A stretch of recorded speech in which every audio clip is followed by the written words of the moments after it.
अस्सलाम वालेकुम नाज़रीन, इस प्रोग्राम में खुशामदीद। हमने अक्सर देखा है कि जब भी बहरान होते हैं तो बहुत से वल्नरेबल ग्रुप्स, वो लोग, वो कम्युनिटीज़ बिलखसूस जिनके पास रिसोर्सेज का फुकदान होता है, उन बहरानों से बहुत मुतासर होते हैं। पाकिस्तान के अंदर अगर आप गुज़िश्ता 8 सालों में आने वाले 3 बहरानों को जायज़ा लें तो आपको अंदाज़ा होगा कि ख़वातीन और बच्चों के अलावा माजूर लोग जो हैं वो बिलखसूस इन बहरानों में मुतासर हुए हैं, और ऐसे मुतासर हुए हैं कि उनका कहीं जिक्र भी नहीं होता।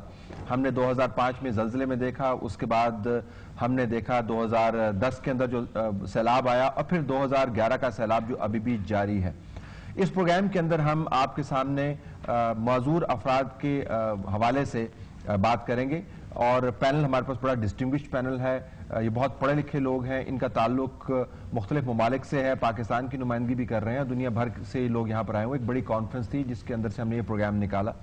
हम इनसे ये पूछना चाहते हैं कि बहरानों के अंदर जो डिसेबल्ड लोग हैं उनका रिएक्शन क्या होता है, क्या हुकूमत वक्त या इंतजामिया उन पर तवज्जो देती है या नहीं, और उसके बाद ये कि ऐसे पॉलिसी इनिशिएटिव्स जो वैसे ही पाकिस्तान जैसे ममालिक में बैक बर्नर पर होते हैं, जब एक क्राइसिस सिचुएशन डेवलप करती है तो उस क्राइसिस सिचुएशन में वो बिल्कुल ही नज़र से ओझल हो जाते हैं। हम तमाम पैनलिस्ट को खुशामदीद कहते हैं। इनमें से चूंकि फॉरनर्स भी मौजूद है तो मुझे अंग्रेजी में बात करनी पड़ेगी, इसका तर्जुमा जो है आप टैलब की सूरत में नीचे देख रहे होंगे। Thank you very much all of you for being with us today, and my particular thanks to the audience who's there in great numbers. I'm truly delighted. And towards the end of the program, which I haven't even started yet, we will throw the mic to you guys and you will be able to have your contribution to this debate. Let me introduce the panel. Me John Kim, who is President of Women with Disabilities Arts and Cultural Network. Thank you very much for being with us. Atif Sheikh नाज़रीन हमारे programme में पहले भी आ चुके हैं, और सदर हैं step. Thank you very much for being with us, Atif. Mehdi Salami, our friend from Afghanistan, Deputy Director Rahab.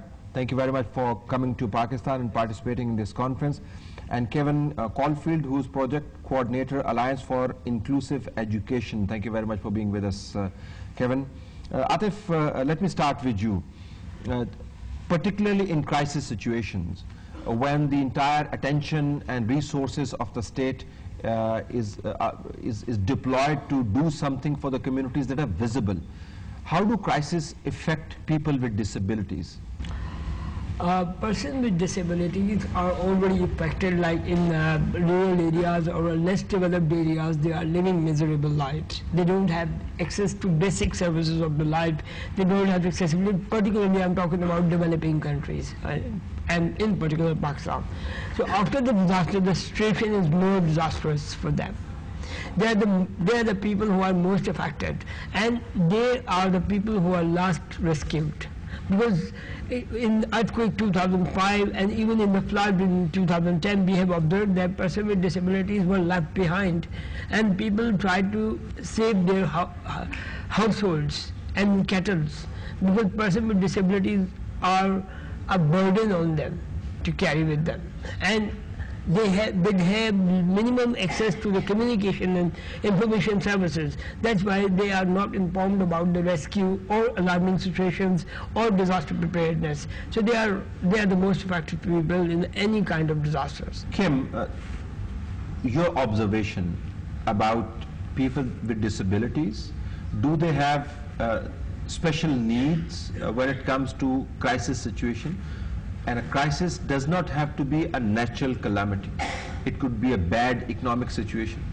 It could be a law and order situation. It could be a man-made disaster, anything.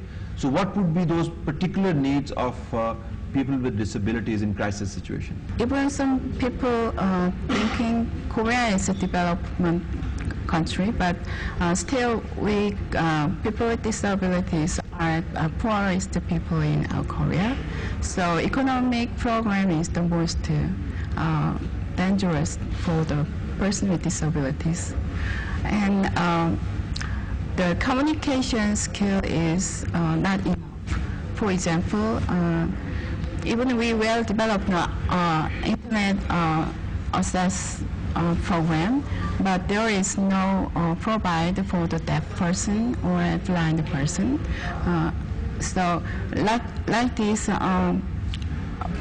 barriers to deaf and blind people cannot fully participate in the society like this. Let me bring in Kevin here.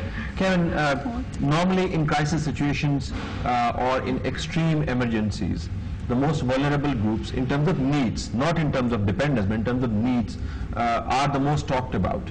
But in disabled people, they never get talked about in crisis situations. I mean, I don't recall any particular program, for instance, that I did on persons with disabilities in crisis situations, though I have covered these crises for a very long time. In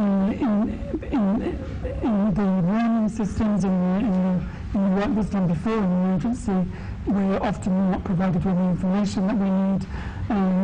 As Atif rightly said, that we are often people that are the easiest to forget and to leave behind. And unless we're really key partners in developing those responses, then evacuation plans are not going to meet the needs of disabled people. Are there any global best practices that ought to be followed by everyone in situations like these? Are they being developed? Are they already there as part of an international responsibility treaty or a contract? Is there any such thing or no? I mean, I know in England things are getting better, where more and more disabled people's organisations are actually working with local authorities and public authorities to develop those plans. And we are in a situation where we don't have the scale of disasters that you have in Pakistan, but we do have severe flooding at times, and we do have really extreme winters, and those situations are improving, I would say. And that's because disabled people are being more involved at a very early stage in the development of those policies.